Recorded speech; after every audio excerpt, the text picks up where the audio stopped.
Today, I'm gonna knock you out with the top 3 game-changing base movements that are gonna elevate your deadlift.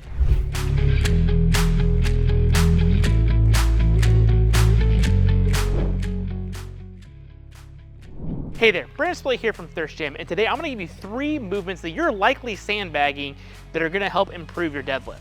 Before I get started, I wanna let you know that I was somebody that hated the deadlift. It's almost one of those exercises where you either love it or you hate it. And I was one of those people that absolutely hated it. And I fought tooth and nail to add pounds and pounds to my deadlift. My best deadlift in competition was 510 pounds at 132 pounds of body weight, just missing a 4 times body weight deadlift in competition 3 times. So I can tell you, I've been there, I have struggled with the deadlift, and these are 3 movements that I have found with all my athletes and clients drive up their deadlift numbers. So let's talk about them. All right, the first move we're going to talk about here is going to be the RDL, or the Romanian deadlift. And the reason I love this exercise for improving your deadlift is because we can load this up as a compound-based exercise, but it's almost going to have a one-to-one transferability into the deadlift, especially if you pull conventional. If you pull sumo, you might make an argument that doesn't, but you could just do your Romanian deadlift in a sumo-based stance to get it closer to that one-to-one transfer. So you can mix up the stances here, that's totally up to you. But the reason I like it for just about every person that deadlifts is that we get to focus on a heavy eccentric based exercise, which is great for building muscle and strength. And because we're gonna train that exact same pattern as the deadlift, that transferability is just great. And we can train at a nice big lengthened state of the exercise. So as I go here to do the RDL, getting down here in a nice big stretched position puts a lot of tension on my glutes, hamstrings, low back, working on that hinge that's going to help with my deadlift. So I work in that deep stretch position, so getting that length and hypertrophy is great. Then it's also going to work around the transition of the knee, where many people, especially conventional, have issues when it comes to deadlifting, because as you go to pass that knee, you have to bring your hips to the bar. So if we start from an eccentric position here, lengthen underneath load, own that position, and then bring those hips back towards the top. As we go to do that exercise, that's going to carry over into that area where we're having issues with that transition of bringing our hips forward. So developing that glute hamstring extension pattern. Then obviously as you come up towards the top, then we're obviously going to meet the barbell and reposition that pattern at the top. So again, it trains the deadlift to the full range of motion here. So the issue I see with this is that most people just don't push the RDL hard enough when they do it. Again, they'll just throw 135 on here, do a couple sets of 10 and call it quits. My recommendation here is that you're gonna do the exercise and try to get up to a level to where you're doing about 60-ish%, give or take, for sets of 8 to 10 at the absolute heaviest. You can obviously bump those down, but I think that's a good gold standard area to be at, to be like, okay, my RDL is up to snuff for my deadlift. Because if you're doing 25, 35, 40% have only sets of 10 of what you can actually deadlift, you're probably having a weakness somewhere in your movement pattern that's holding back your deadlift. So that's kind of my recommendation of how to get that movement to where it needs to be to transfer over to your heavy deadlift pulling. The other benefit here too is that we get to statically strengthen the erectors. So as I'm bending over, my low back is having to stay strong in a strong position. If that barbell were to get out of front of me when I go deadlift, we don't want that to happen, but the erectors are going to hold that position strong. And so by being able to start with a heavy eccentric load, as we go down to do that movement and own that position and then bring my hips forward, we're gonna statically improve those erectors specifically towards the deadlift again. So if this is new to you, you're not pushing the RDL as hard as you should, find that 25, 35, 40% range maybe of your deadlift. Just find a good weight that you can get some good quality working weight with, and do sets of 8, 10, up to 12 repetitions, getting a big stretch position, meeting the barbell up at the top, and having good quality time under tension and load, and build up to where you can get to that 50, 60% range of your deadlift for sets of reps in your RDL, and I think you'll find that your deadlift is progressing a lot faster. Now in that same family of movements is the good morning, or the barbell good morning. And again, it's a very hinge dominant exercise where we're actually gonna push our hips backward and load the posterior chain, the glutes, the hamstrings, and the erectors of low back. So with the good morning, I think many people ditch out on this because they're feared of the low back injuries that they're going to have from the exercise. Having a longer lever arm with that barbell on our back away from our hips versus the barbell being nice and close, and they feel like, oh, well, the barbell's on my back, it's not gonna transfer over. It's old school West Side stuff. For the birds for that. So the good morning is just a great other variation you can do by getting in your back squat position here. Feet going to be around your deadlift position. Again, as we mentioned, you can go wider if you happen to be a sumo deadlifter or more narrow if you're conventional, but just hinging backwards as far as you can and then coming back up. Now, this is not as big of a motion as your RDLs because your knees are going to stay more soft as you're going back, and you're having to keep that barbell up on your traps. You don't want this barbell super, super low back here.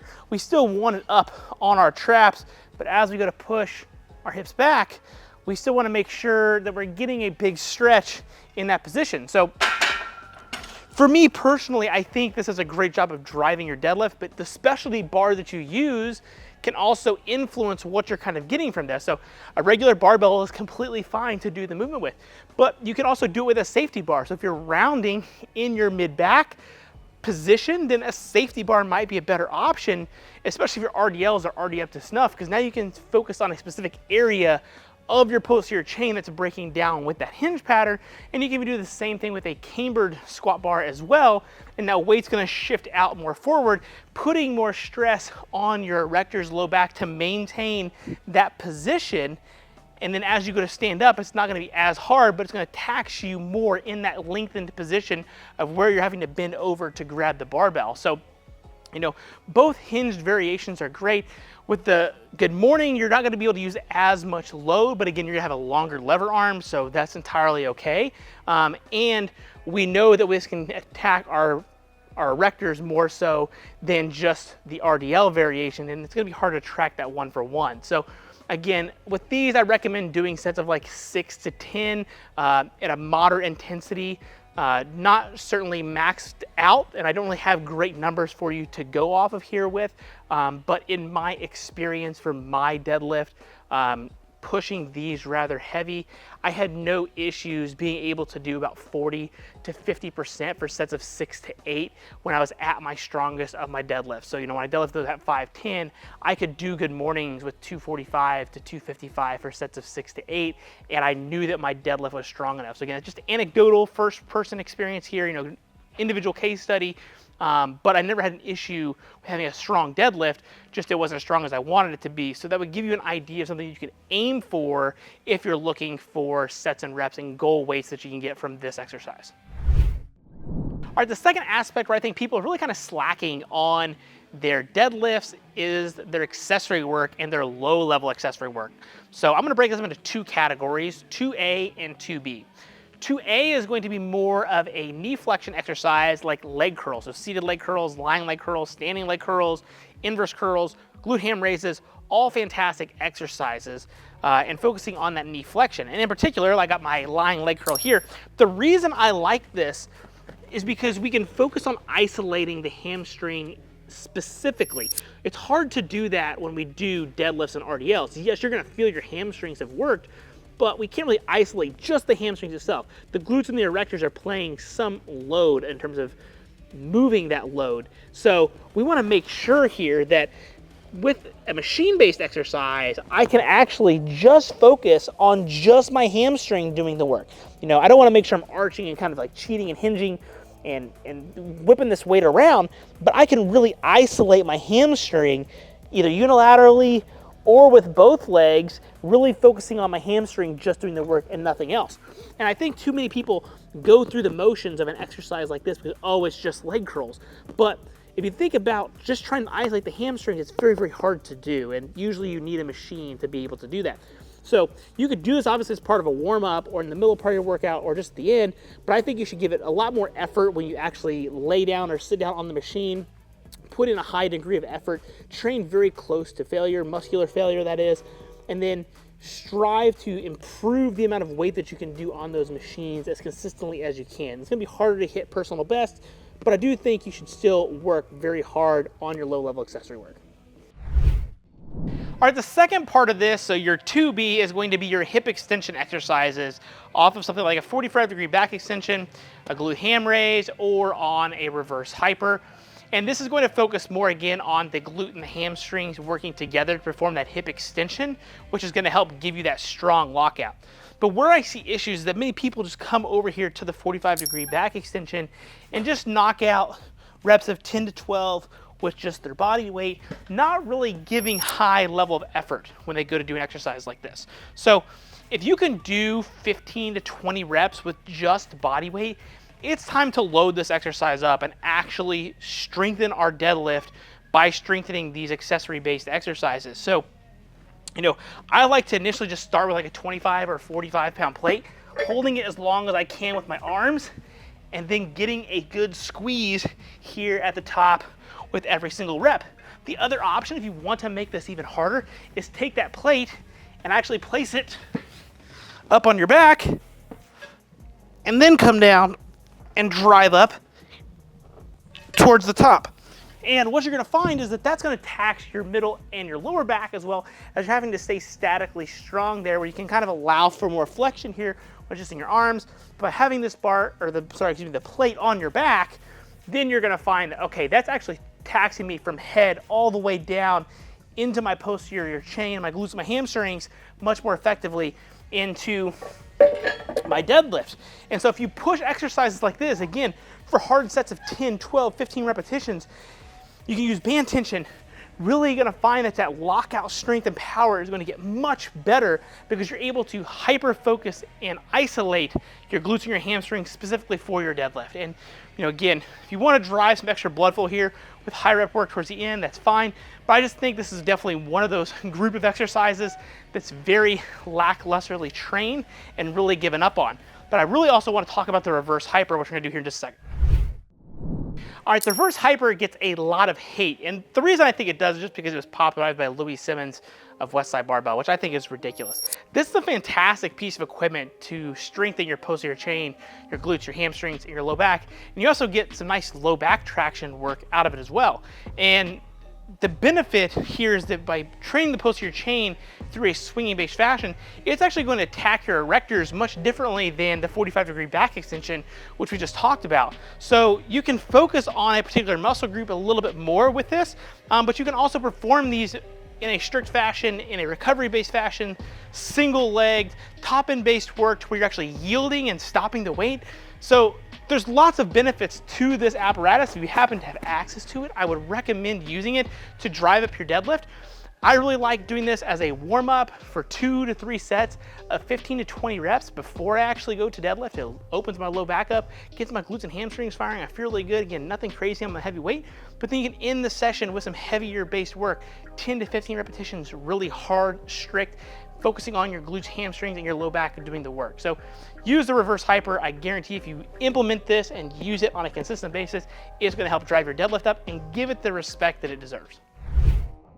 All right, the last thing that I think people really kind of sandbag or don't push hard enough to drive their deadlift are different bent over row based variations, ideally without support. Now, I'll admit, sometimes I harp on this exercise quite a bit, but that's for the average person. If you're trying to deadlift as much as you possibly can, you need to spend time in these positions to get strong in them. And so that's why I think the bent over row, the pin lay row, or a dumbbell based row, or even a croc row from that variation are 4 great ways to develop that upper back strength that's gonna help your deadlift, but also have you in that bent over position where you have to be statically strong. So your bent over row is great because you can do your RDL, you're gonna isometrically hold that position and then row from that position. So it's not really anything too crazy that we haven't already done, but we're just gonna hinge in that position, boom, and pull up towards that belly button position, and then we would obviously return the weight. The other option here is to do a pin lay row, to where we're gonna start with the bar actually on the floor, and then we're going to hinge over as far as we can and row explosively into that bar. Now it's gonna be a little bit harder of an exercise to do, but it's gonna focus on driving your lats hard and having to arch hard through your back to be in an optimal position to be explosive and pull that weight in. So it's gonna develop your lats more specifically for your deadlift. So again, here, bend over, arch,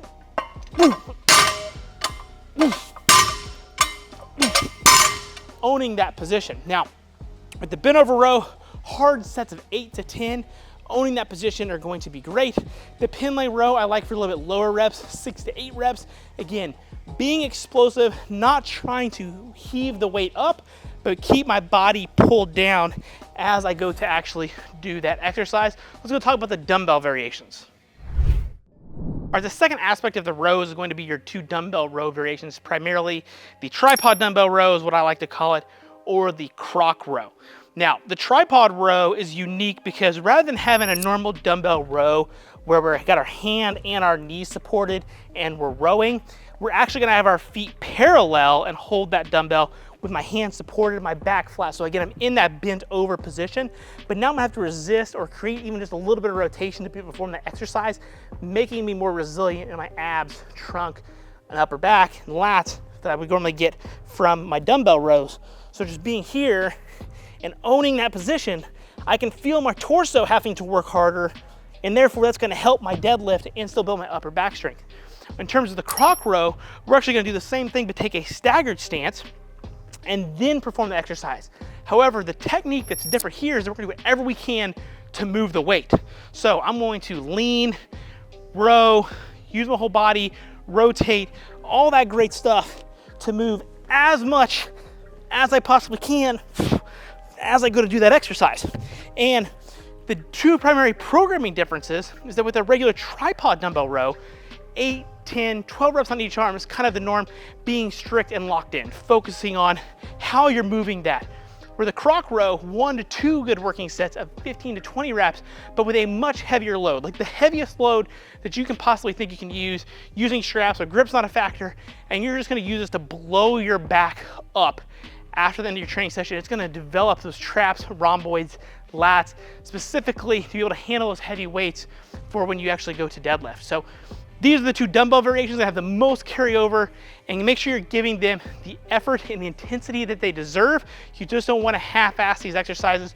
Push them hard for just a couple sets and you get a lot more out of them, especially being in that bent over position. All right, that's gonna wrap up today's video on the 3 things you're probably sandbagging and not training hard enough to improve your deadlift. While nothing here I talked about was revolutionary, new, or fancy, it's just calling you out on the fact that you're probably not pushing these 3 groups of things relatively hard enough or as hard as you think you are. And so to recap, you should be pushing a hard hinge-based exercise like an RDL or a good morning. You should be focusing on developing specific hamstring strength, either through leg curl variations or back extensions or reverse hypers, and giving them focus and intent and actually feeling the muscle do the work. And then we've got your bent over row variations where you're gonna be bent over, heaving heavy weight, owning isometric positions, and building a stupid strong upper back for your deadlift. These are all tried and true, proven exercises based back 30, 40, 50 years ago that people have been doing for a long time to have stupid strong deadlifts, and you should probably be doing them as well. Do me a favor, if you haven't enjoyed today's video, hit that like button, subscribe, share with a friend, leave a comment. All that really helps me out. I really appreciate it, and I'll see you at the next video.